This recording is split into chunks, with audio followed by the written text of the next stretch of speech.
Let's learn more about the functions. In this video, we will learn that how to draw a graph of functions in one variable. First of all, let me tell you, there is another way of studying functions, and that is their graphical representation. We represent functions in the form of graph. Now, to draw a graph of a function, we need a system. And that system is coordinate plane. Yes, you heard correct. Plane in which x-axis, y-axis and center are there. And we used to plot points on the plane. If you remember, we had done this in coordinate geometry. And the point looks like x comma y. Now the thing is that if we represent points on the coordinate plane, then how we can represent a function on that? That is the question. Now let's understand how we do that. Since we visualized functions as machine which takes an input and produces an output, we put all the inputs from the domain into the machine and corresponding outputs are noted.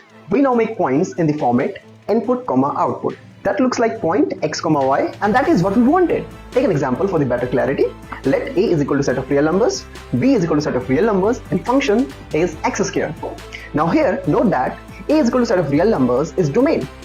So corresponding to every real number in a, an output, that is image of a function, is noted, and we make points like 0, 0, 1, 1, 2, 4, 3, 9, minus 1, 1, minus 2, 4, minus 3, 9, and so on. Here we have infinite points. Why? Because domain has infinite elements. So infinite elements means infinite inputs, infinite outputs, so we will have infinite points.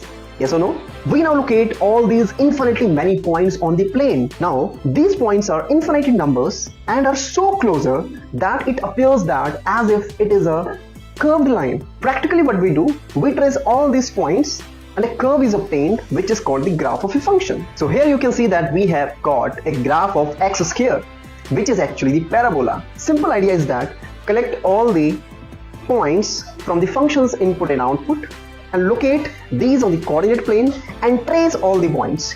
You will get a curve. That curve is further called a graph of that particular function.